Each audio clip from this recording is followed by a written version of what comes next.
There's something really funny I want to share with you guys. Today I went to church and I was out greeting people, and our youth pastor I was looking to talk to him to get scripture because he was preaching today, and he was looking for me and I was looking for him, and he walked by, he looked past me, and I was like, hey, and he goes, oh my goodness, Kelly. He goes, I didn't even recognize you. He said, you're so tanned, because I've been going to the red light therapy, and he goes, you're so tanned, I didn't recognize you. He goes, honestly, he goes, you look Polynesian. And I was like, what's Polynesian? I gotta think about it. And so he's like, your eyes are all big and your skin is all dark. I was like, So then I go back up to the sound booth, and I asked my other friend, I go, hey, Pastor Adam said I look Polynesian. I go, what is that? And he goes, like Samoan. And I was like,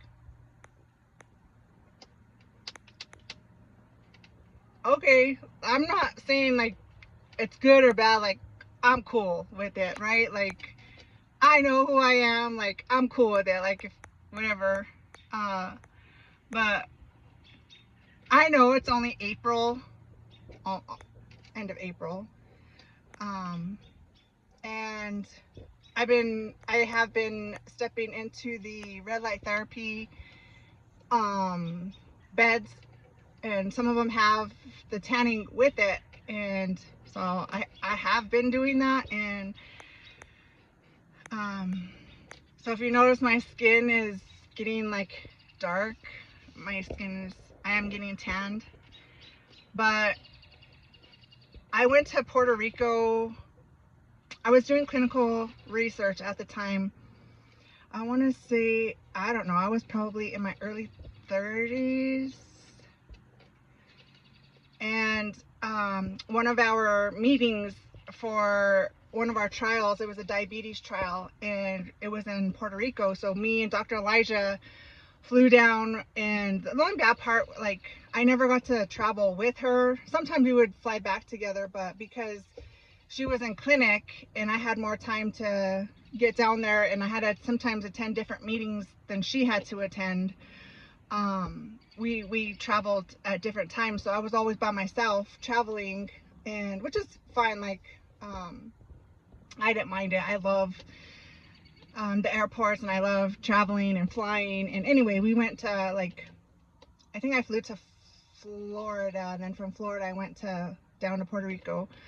And the second we stepped foot, when she got there, we went and we walked the beach. It was in February, and I remember it was so hot. We walked off the plane. We come from Colorado, and parkas, we had coats and we had boots and pants and long sleeve. We walked off the plane, and the heat, the humidity just arrested us immediately. It was so hot down there. But anyway, we were on our free time, we got to go and sightsee and go enjoy ourselves. And everywhere I went in Puerto Rico, right, these the locals would just come up to me and start speaking Spanish to me, and I know very little, right? And they started talking to me, and they talk fast. Their Spanish is fast. They talk fast. And so sometimes I would just stay there looking, and I had very long hair, and it was highlighted, but my skin was dark because I was tanning then as well. So I was fairly dark skinned, and they thought I was a native there. Everywhere I went, didn't matter where we went, they thought I was a native there. And I just thought that was fun. I was like, these are my people. The women were thick, right, curvy, just like I was, tall. A lot of them had natural curly hair, and I just fit right in. I'm like, these are my people. But anyway, I thought that was funny. So by him saying I don't know, I asked my family, I do not have that in my blood. I have been asked if I'm half African American, and I'm like, no, I'm not. And like I attract African American men. I attract them. So I don't know like what it is that they always say it's my eyes and my skin tone, and I don't know. But all I know is that I'm normally light skinned. My family, like, I'm the lightest one out of all of them. Actually, I'm like pink. My family, dark olive skin undertones. I get it from my real father's side, like they're Spaniards, and very light haired Spaniards, light skinned. But yeah, I don't know, but I'll go with it. I am who I am, and I'm grateful. I just thought that was funny, like Polynesian, because it's not the first time that I've been told that. I've been told that many times. But what do you think? Put it down in the comments. So what do you think? Do you think, yay, I could pass for Puerto Rican? Yes, I could pass for Polynesian. If I didn't say anything at all, like if you didn't hear me talking, what do you think what do you think my nationality is or would be? I'm curious to know, because I'm just curious. But I haven't been on YouTube for a while, and I do want to pray for Corey Minor and his family. I've been praying and interceding for him, and I do believe like he's under attack, right? With his health, and I'm just praying for him. I'm praying for healing, and I'm praying for peace for his wife and his family, and for his grandson. And they're out in Texas, and I'm just praying God's hand of protection would be upon them, that the doctors would be guided to figure out like what's going on. Like, I know he's had multiple tests done, and they can't figure out where the fevers are coming from and the muscle fatigue. And I just pray like some answers.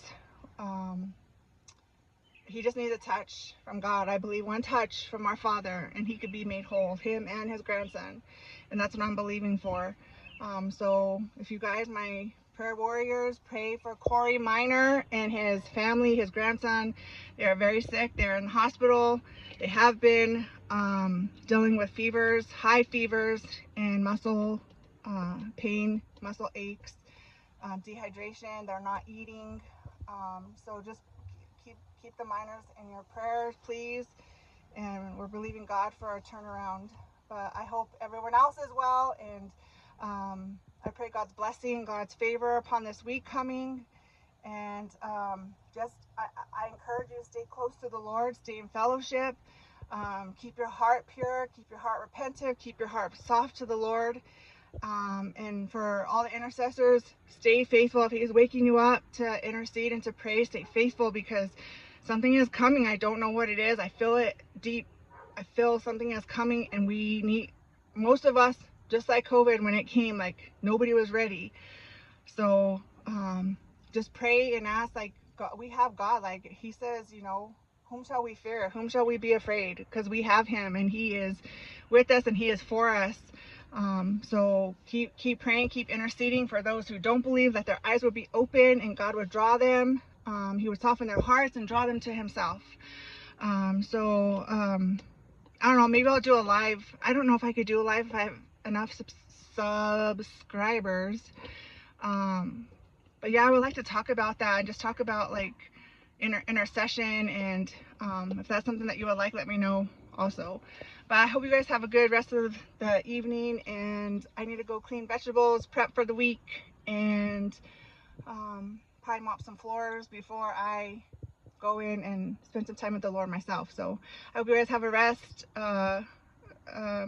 good rest of the evening and the week coming, that you guys will be strong in the Lord, and rested, and filled with his word. I love you guys.